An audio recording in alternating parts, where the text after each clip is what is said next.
Akuntansi komparatif 1, bab ini membahas mengenai sistem akuntansi di 6 negara yang mendominasi perkembangan akuntansi internasional saat ini. Keenam negara ini termasuk dalam pendiri Komite Standar Akuntansi Internasional yang sekarang Badan Standar Akuntansi Internasional, yang memiliki peranan penting dalam mengarahkan agenda IASB. 6 negara tersebut antara lain Prancis, Jerman, Jepang, Belanda, Inggris, dan Amerika Serikat. Standar akuntansi adalah regulasi atau aturan yang mengatur penyusunan laporan keuangan. Sedangkan proses penyusunan atau formulasi standar akuntansi disebut dengan penetapan standar. Ada beberapa alasan mengapa standar akuntansi diperlukan, antara lain, yang pertama, di kebanyakan negara, hukuman atas ketidakpatuhan dengan ketentuan akuntansi cenderung lemah dan tidak efektif. Yang kedua, perusahaan boleh melaporkan informasi lebih banyak daripada yang diharuskan dengan secara sukarela. Yang ketiga, beberapa negara memperbolehkan perusahaan untuk mengabaikan standar akuntansi jika dengan melakukannya operasi dan posisi keuangan perusahaan akan tersajikan secara lebih baik hasil. Negara Prancis. Untuk pelaporan keuangan berupa neraca, laporan laba rugi, catatan atas laporan keuangan, laporan direktur, dan laporan auditor. Untuk pengukuran akuntansi, akuntansi di Prancis memiliki karakteristik ganda. Perusahaan tersendiri harus mematuhi peraturan yang tetap, sedangkan kelompok usaha konsolidasi memiliki fleksibilitas lebih besar. Yang pertama, akuntansi untuk perusahaan individual merupakan dasar hukum untuk membagikan dividen dan menghitung pendapatan kena pajak. Yang kedua, penilaian aktiva berdasarkan biaya historis. Yang ketiga, aktiva tetap didepresiasikan menurut provisi pajak dengan menggunakan dasar garis lurus atau saldo berganda. Yang keempat, persediaan dinilai sebesar nilai yang lebih rendah antara biaya atau nilai realisasi dengan menggunakan metode FIFO atau menggunakan metode rata-rata tertimbang. Yang kelima, biaya penelitian dan pengembangan dibebankan pada saat terjadinya, namun dapat dikapitalisasikan dengan keadaan tertentu. Perkenalkan, nama saya Roza Rizky Maulina dengan nomor NIM 1716000129. Di sini saya akan melanjutkan presentasi dari teman saya, yaitu laporan keuangan yang ada di negara Jerman. Di Jerman, lingkungan akuntansi mengalami perubahan yang terus-menerus. Dalam suatu peristiwa yang besar, hukum perusahaan tahun 1965 mengubah sistem pelaporan keuangan Jerman dengan mengarah kepada ide Inggris Amerika. Laporan keuangan dalam Undang-Undang Akuntansi 1985 menentukan ketentuan akuntansi, auditing, dan pelaporan keuangan yang berbeda-beda menurut ukuran perusahaannya. Ada 3 kelompok ukuran kecil, menengah, dan besar. Undang-Undang tahun 1985 menentukan isi dan bentuk laporan keuangan yang meliputi neraca, laporan laba rugi, catatan atas laporan keuangan, laporan manajemen, dan laporan auditor. Yang kedua yaitu pengukuran akuntansi. Yang pengukuran akuntansi di sini ada 7 aspek. Yang pertama, metode pembelian adalah metode konsolidasi yang utama. Yang kedua, aktiva dan kewajiban dari perusahaan yang diakuisisi dinilai sebesar nilai kini dan jumlah yang tersisa merupakan goodwill-nya.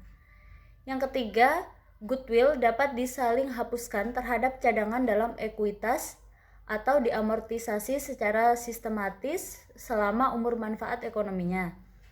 Yang keempat, usaha patungan dapat dicatat dengan menggunakan metode konsolidasi, proporsional, dan atau metode ekuitasnya.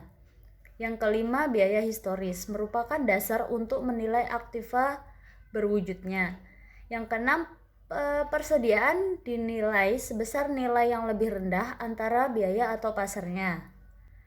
Yang ketujuh, biaya penelitian dan pengembangan dibebankan kepada saat terjadinya.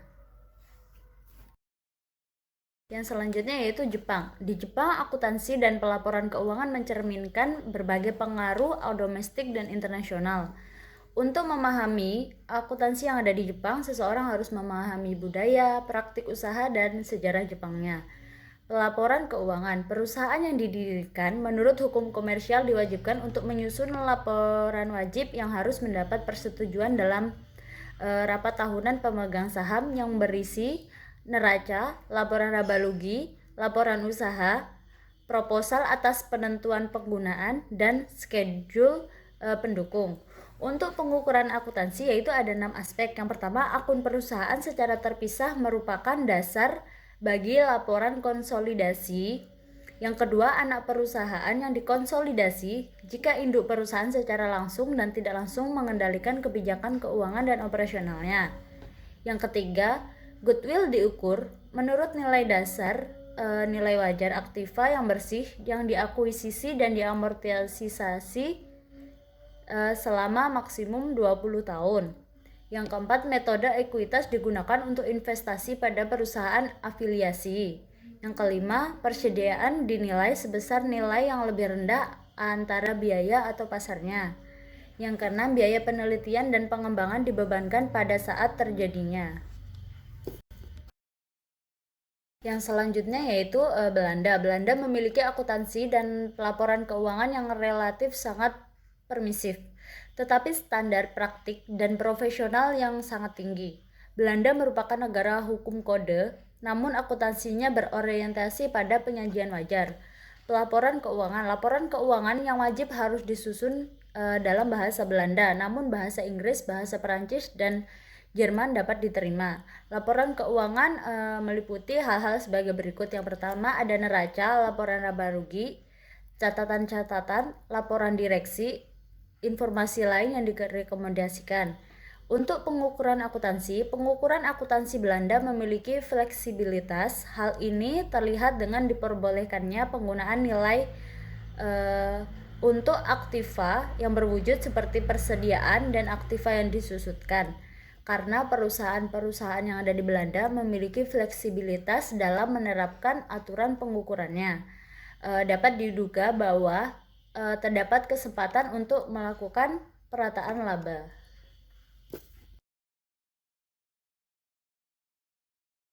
Selanjutnya, saya akan membahas mengenai negara Inggris.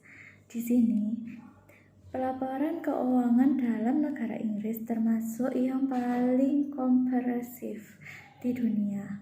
Laporan keuangan umumnya mencakup laporan direksi, laporan laba rugi dan neraca, laporan arus kas, laporan total keuntungan dan kerugian yang diakui, laporan kebijakan akuntansi, catatan atas referensi dalam laporan keuangan, dan laporan auditor. Di negara Inggris ini, pengukuran akuntansinya terbagi menjadi 5. Yang pertama, pendapatan dan beban harus ditandingkan menurut dasar akrual. Yang kedua, pos aktiva dan kewajiban secara terpisah dalam setiap kategori aktiva dan kewajiban. Yang ketiga, prinsip konservasi sama diterapkan, khususnya dalam pengakuan realisasi laba dan seluruh kewajiban dan kerugian yang diakui. Yang keempat, penerapan kebijakan akuntansi yang konsisten dari tahun ke tahun. Yang kelima, prinsip kelangsungan atas usaha diterapkan untuk perusahaan yang menggunakan akuntansi. Selanjutnya, untuk negara Amerika Serikat, di sini penerapan laporan keuangan dibagi menjadi 5 poin. Yang pertama, laporan manajemen. Yang kedua, laporan audit independen. Yang ketiga, laporan keuangan utama. Yang keempat, diskusi manajemen dan analisis atas hasil operasi dan kondisi keuangan. Yang kelima, pengungkapan atas kebijakan akuntansi dengan pengaruh paling penting terhadap laporan keuangan, catatan atas laporan keuangan, perbandingan data laporan keuangan tertentu selama 5 atau 10 tahun, dan data kuartal terpilih. Sedangkan untuk pengukuran akuntansinya Di negara Amerika Serikat mengasumsikan bahwa suatu entitas usaha akan terus melangsungkan usahanya. Pengukuran dengan dasar akrual sangat luas dan pengakuan transaksi peristiwa sangat bergantung pada konsep penandingan. Selanjutnya kita akan membahas mengenai akuntansi komparatif 2. Dalam bab ini, kita membahas pelaporan keuangan dan aktivitas audit di negara-negara perekonomian berkembang. Di sini kita akan membahas 4 negara ya. Yang pertama Cina, yang kedua Republik Ceko, yang ketiga Taiwan, yang keempat Meksiko.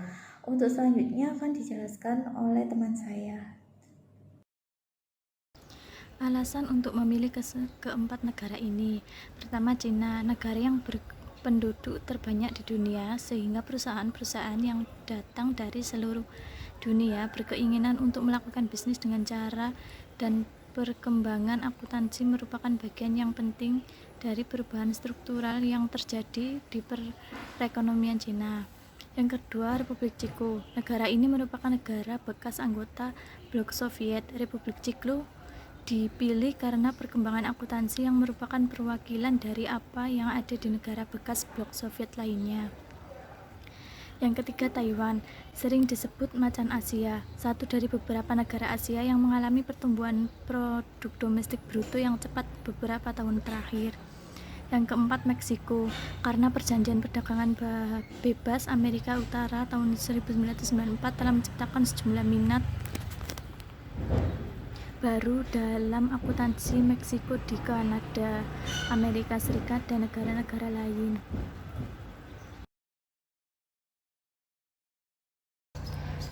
Satu, Cina, pelaporan keuangan dan neraca, laporan laba rugi, laporan arus kas, catatan atas laporan keuangan, penjelasan kondisi keuangan. Untuk pengukar akuntansinya, pertama, metode akuisisi pembelian digunakan untuk mencatat penggabungan usaha. Kedua, goodwill harus dihapuskan selama tidak lebih dari 10 tahun. 3. Konsolidasi proporsional digunakan untuk usaha patungan. Keempat, akun-akun anak perusahaan dikonsolidasikan apabila kepemilikan melebihi 50% dan atau terdapat kekuatan untuk mengendalikan. Kelima, biaya historis merupakan dasar untuk menilai aktiva terwujud. Revaluasi aktiva tidak diperkenankan. Yang keenam, aktiva berwujud dipresiasikan selama diperkirakan masa manfaat, umumnya dengan metode garis lurus. Metode depresiasi dipercepat dengan unit produksi juga diperbolehkan. Yang ketujuh, persediaan dinilai sebesar yang lebih rendah antara biaya perolehan atau nilai pasar dan metode LIFO dan rata-rata tertimbang merupakan yang diperbolehkan. Yang kedelapan, aktiva tidak terwujud yang dibeli juga dicatat berdasarkan harga perolehan dan diamortisasikan selama masa manfaat. Yang kesembilan, aktiva tidak terwujud juga dicatat berdasarkan biaya dan diamortisasikan selama tidak lebih dari 10 tahun. Yang ke-10, perusahaan yang memperoleh hak untuk menggunakan tanah dan hak properti industri menjanjikan sebagai aktiva tidak berwujud. Yang ke-11, penelitian dan pengembangan boleh dikapitalisasikan jika terkait dengan proyek-proyek yang telah berhasil diselesaikan dan mampu menghasilkan pendapatan di masa yang akan datang.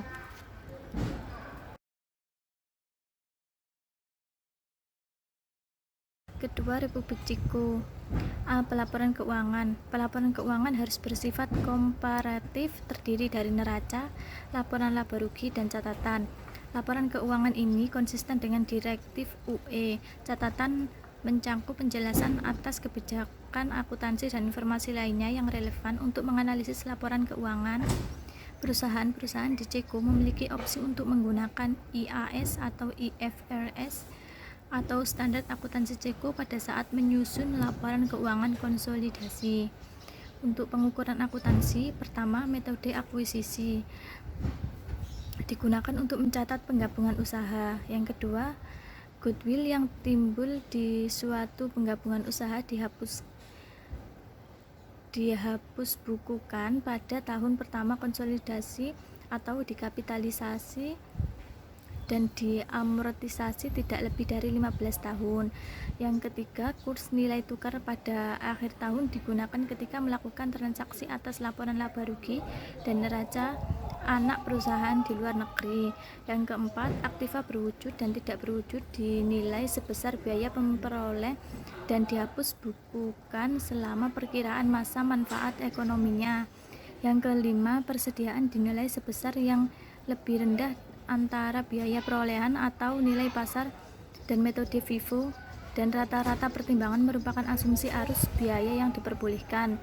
Keenam, penelitian dan pengembangan boleh dikapitalisasikan jika terkait dengan proyek-proyek yang telah berhasil diselesaikan dan mampu menghasilkan pendapatan di masa yang akan datang. Ketujuh, aktiva sewa guna usaha umumnya tidak dikapitalisasikan. Yang kedelapan, pajak penghasilan tangguhan dicatat apabila mungkin terjadi dan dapat diukur dengan andal. Yang kesembilan, cadangan wajib juga diharuskan atau laba disisihkan tiap tahunnya hingga besarannya mencapai 20% dari saham untuk perusahaan perseroan dan 10% untuk perusahaan dengan kewajiban terbatas. Untuk selanjutnya yaitu saya akan membahas akuntansi komparatif yang membahas laporan keuangan dan audit di negara perekonomian yang berkembang, yaitu yang ketiga di negara Taiwan. Di negara Taiwan ini memiliki laporan keuangan yaitu 1. Neraca, 2. Laporan laba rugi, 3. Laporan perubahan ekuitas pemilik atau LPM, yang keempat laporan arus kas, dan yang kelima catatan laporan keuangan. Kemudian pengukuran akuntansi. Dalam melakukan pengukuran akuntansi, laporan keuangan konsolidasi diwajibkan ketika sebuah perusahaan mengendalikan entitas lain, yaitu pada umumnya dengan kepemilikan lebih dari 50%. Untuk metode pembelian yang diwajibkan untuk penggabungan usaha, melakukan metode penyatuan kepemilikan yang tidak digunakan. Kemudian aktiva tetap termasuk tanah dan SDA atau sumber daya alam, aktivitas yang tidak perlu direvaluasi. Kemudian persediaan yang dinilai sebesar lebih rendah antara nilai pasar dan metode FIFO merupakan asumsi arus biaya yang diperbolehkan.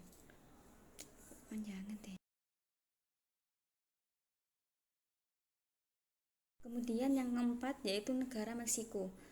Dalam melakukan pelaporan keuangan, tahun fiskal perusahaan Meksiko harus bersamaan dengan tahun kalender.